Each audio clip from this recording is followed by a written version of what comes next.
And being this next month may be the most important month of the season for the Astros, we have to bring in KHO 11 baseball analyst Jeremy Booth along with Zach Tawatari. All right, gentlemen, how would we grade this month of May for the Astros with a 15-14 record? I mean, it's like middle of the road. You know, it's a 500 record just about. It's a step up from April. You know, yes, that's a good point. But I don't. Man, they haven't figured a whole lot of things out. He's kind of, middled along, played some teams that weren't very good, beat them, and then went against other clubs who had some dimensions that could compete, and it didn't go well for me overall, regardless of how many wins and losses they had. It's a B for me if I had to grade them. I also love that we all decided to wear gray today. Yeah. We get an A for color coordinating. But the Astros, a B. A step up from April, like Jeremy said, but they can't get any momentum going. They can't sustain it. Yeah, I would say C, being that they were only one game over 500. So I'd give them a C, which C's not going to cut it in this division. Now, summer is here, and with it comes the summer movie season.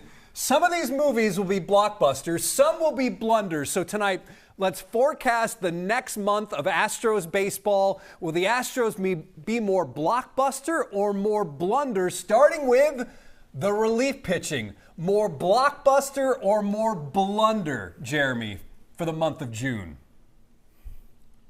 Listen, this relief corps has been much better, one of the best in baseball for the last month and a half.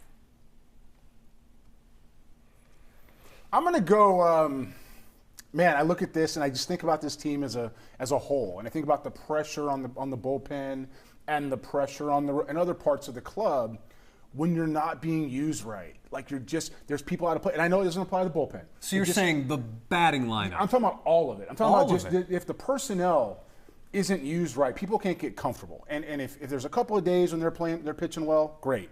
If it's a streak, relievers are volatile, that they're pitching well, great. I do think this is a strength of the club. I was never really worried about the arms as a whole, like starting or relieving it. So I'm going to go ahead with this, and I'm going to say they're going to continue the trend. I'm going to go right here to a blockbuster. And the reason why is only because of the talent in the back of the pen. Now, if Ryan Presley can continue, and if Martinez and these guys that are back there, and Hader's going to take the ball, they have more of a camaraderie instead of a carved out approach at this point, from what I've seen. That said, man, there's a lot of pressure on the back of that pen. And so, we're going to see where that stands up. But for now, I will continue my confidence in this club, and I'll go blockbuster. I am actually going to have to say that this is going to be a blunder. Really? And I say that even though you said, yes, the relief corps as a whole has pitched a lot better, but Ryan Presley concerns me a lot. And he is going to be coming into a lot of tied games, a lot of one-run games. Oof. You look at his advanced statistics, everything is up this year. Yep. His walk rate, his exit velo, yep. And we're talking about significantly. Also, his use of his slider is down like 10% this year, and he just doesn't seem to have that pitch to put away hitters. And you know as well as anybody, what is it that's not working when you just can't seem to get guys out that finish? You're just not finishing your pitches because you're not confident. Yeah, I can't argue with any of that. I mean, I think he's a big wild card. I think those are all, well, first of all, you can't argue with data. Statistics are what they are, and everything is up, as you said. I believe in Ryan. I believe in what I've seen out of him. I think the slider usage is a concern. It's an excellent point. Mm-hmm. For me, the roles, I mean, you can go either way. That's why I struggle with it. But the roles on this are so unique because you don't have anything carved out where you can say this guy's the closer and this guy's the seventh inning guy. It's almost like who's ready to go now? Who's the matchup for me? Who's the matchup guy now? That's how they're used the best. And I think that has a lot to do with it. I'm with you. I get it. All right. Well, I'm going to say blockbuster in the sense that Seth Martinez, Rafael Montero, and Taylor Scott have been really, really, really good. I think an ERA of like just over 2 for the last month and a half. And then Hader and Brian Abreu, Presley, yes, has been a concern, but I'm going to say blockbuster as well. All right, next one would be the starting pitching. So starting pitching, more blockbuster, more blunder. This one is very interesting because of injuries. So, Zach, where are you on this one? Well, we don't know what we're going to be getting from Jose Urquidy. So I mean, and Christian Javier. Javier. And Christian Javier. I'm sorry, Jose. If we get anything and from Christian either of them. Javier, if either one, elbows, forearms, tremendous concern. And then when you look at who they have past those guys, you're talking about Hunter Brown, Spencer Arrighetti. They're both going to have to step up in big ways. And I still think we're in developmental years for both of those guys. So for me, the starting pitching is going to be a blunder. Jeremy? Man, you know, Zach, you're on fire tonight. This is good. There's a lot of really good points going on here. For me, I still think Arrighetti's miscast. I think it's his first time through, and I know we got some smoke and mirrors of success. And man, you don't want to take it away from the kid because he's a big leaguer. He's proving he's a big leaguer. I don't think he's a long-term answer in the rotation. I don't. Hunter Brown's been interesting. I said he was a leader for the entire time, and now we've got a sinker. We've got some additions, some things that are evolving. He's going to have to pitch in the rotation now. Like, he doesn't have a choice the way this is shaping up. Because if and when McCullers comes back, which we're getting closer, if and when that comes back, he's got to go to the bullpen. And Garcia's already facing live hitters, and he's going to need some time still. And we don't know what he's going to get. He's got to be managed, right? So Brown's got to pitch, and that sinker's going to have to work.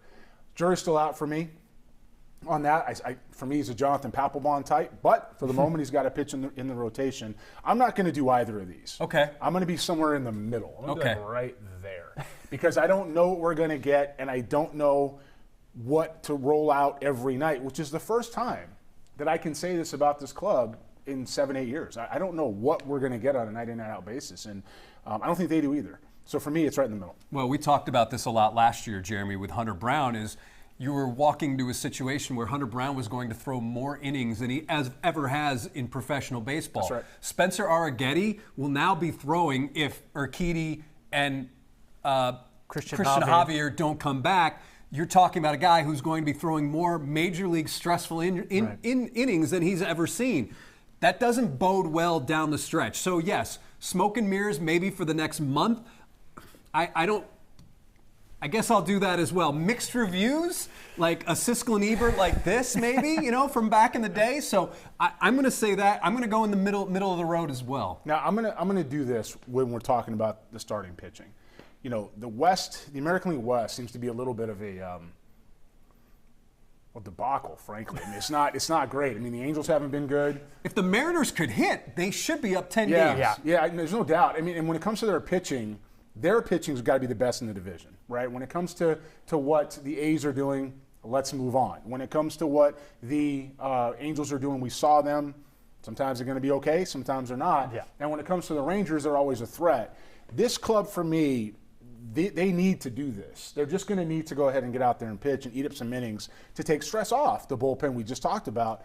I don't know. I don't know. And I don't like saying I don't know, but I don't know what these guys are going to do night in, night out. For me, they're going to fight all the way through and be right about 500, so I'm staying in the middle. Well, it certainly helps to have Fromber, Verlander, and Ronel Blanco, which is amazing to say. Ronel Blanco, amazing to say. No doubt. But those guys may have to carry this thing for the next month. Yeah. Now, the last one, it's the offense, the batting lineup. More blockbuster or more blunder? Jeremy, let me just take care of this. For you. You've had an issue with the lineup since day one. Actually, since day one. And it's been a massive, massive blunder for you. Is that safe to say that it's... You're a little high, okay? We're down here.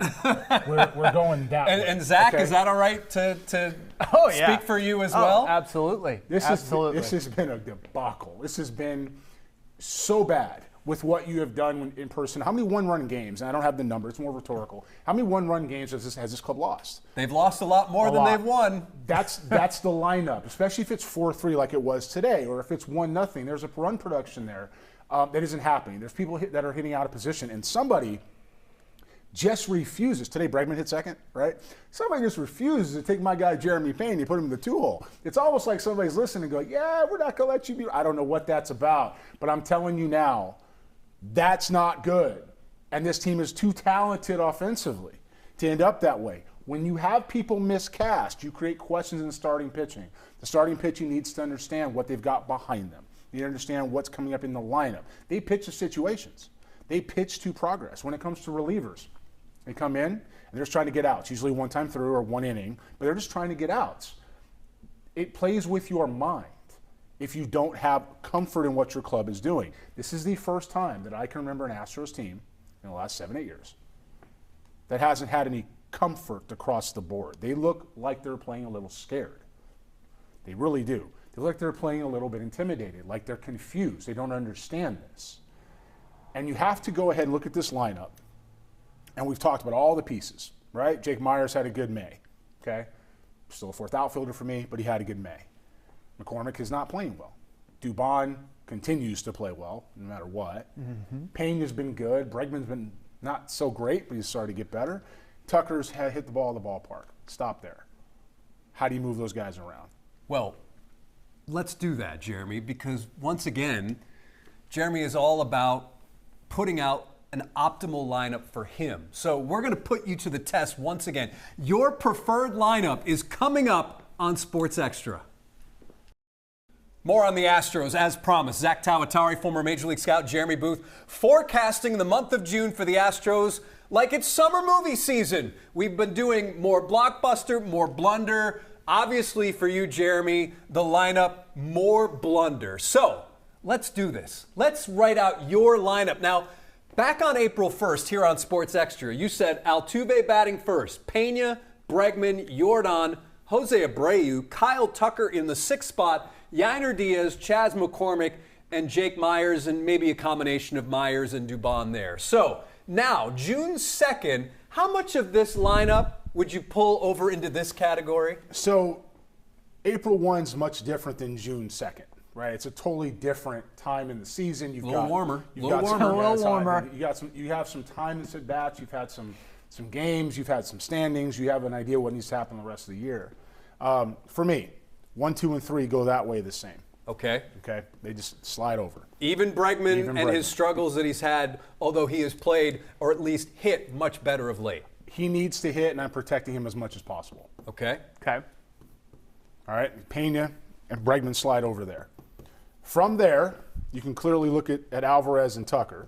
Let's get rid of Abreu because that's just not going to be in this spot anymore.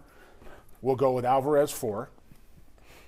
And Tucker's got to go 5, right? Tucker's got to go 5. And I still believe Kyle Tucker, with all the power and all the production, has to get more opportunities to drive runs in. Now, I'll give you a caveat. Him and Bregman can flip. That's totally fine with me. That's a taster's choice thing. That may be a matchup thing. You don't know how that's going to work out. Maybe that's the hot hand thing, right? But to me, that's your first 5. That's just your first 5. How you unpack these guys is really going to be up to the who's pitching, how the team's playing, how they're swinging the bat. Where this gets a little wonky is this other 4 guys. Jose Abreu does not deserve to be in the lineup, and that's the understatement of the season. Okay, he doesn't deserve to be there.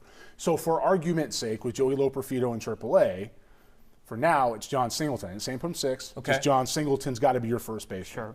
Diaz started off playing well. He's played himself into a platoon for me. He really Victor has. Caratini. Caratini's left-handed, he's right-handed. So that, to me, depends on who's pitching. Okay? Or maybe if somebody likes to throw to him. Either way, it's not an everyday job anymore. Chas McCormick's also gone backwards. Mauricio Dubon has not. And Jake Myers right now, because he's hot, has got to play. Wait. What? Jake Myers? He's got to play. He's got to play.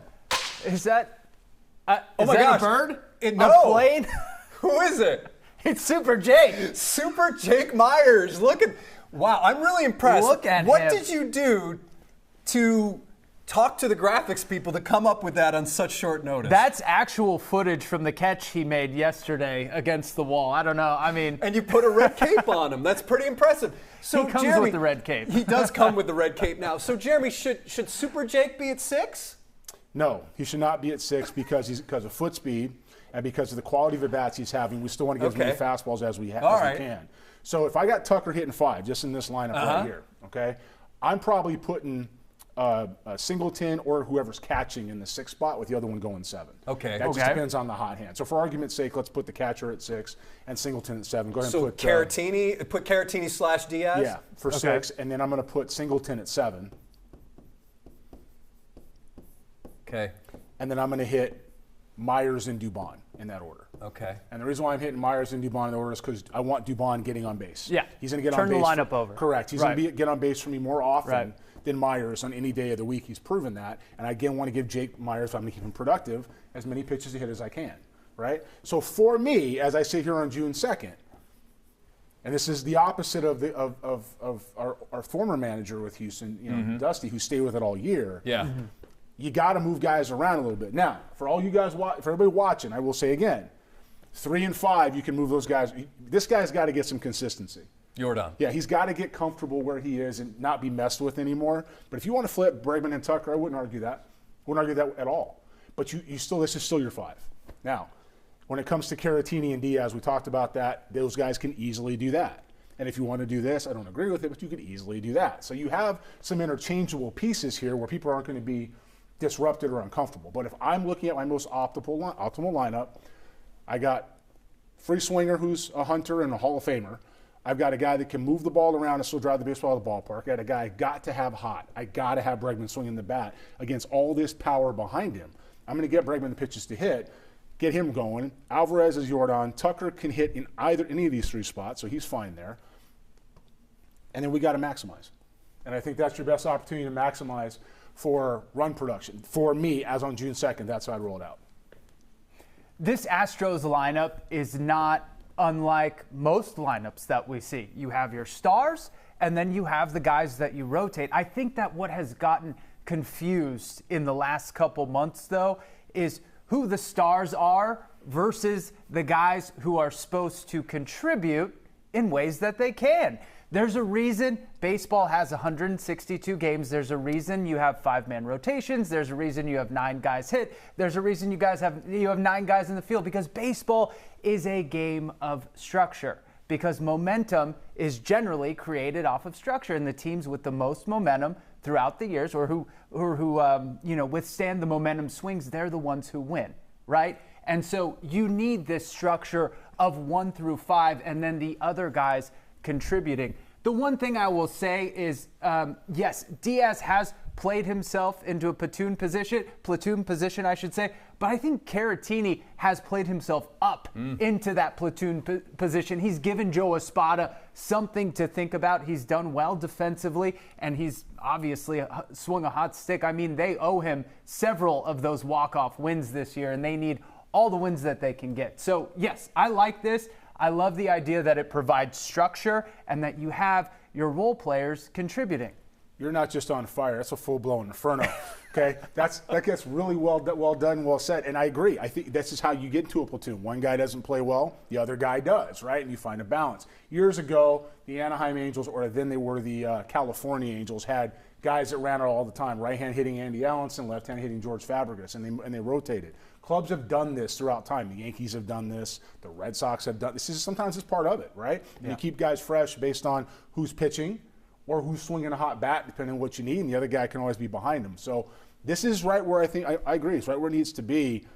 This is still going to be a concern for me. He's not somebody that should play every day, but right now he's the best that we got. And when it comes to Joey Loperfido,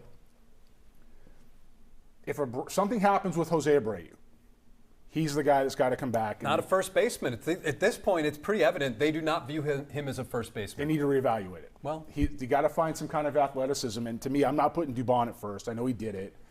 I'm not doing it. I'm putting him in the outfield. And if this guy can't be on the dirt, and he can't, Alvarez, then you're kind of in a position where you're going to have to fight. All right, so right here, this is Jeremy's lineup. We're posting this on social media. Leave your lineup so we can compare. So that is KHO11 baseball analyst Jeremy Booth. You can also catch him on another Extra Bases coming later this week, streaming for free on KHO11 Plus, available on most smart TVs. Jeremy, thanks for being here. Thanks for having me.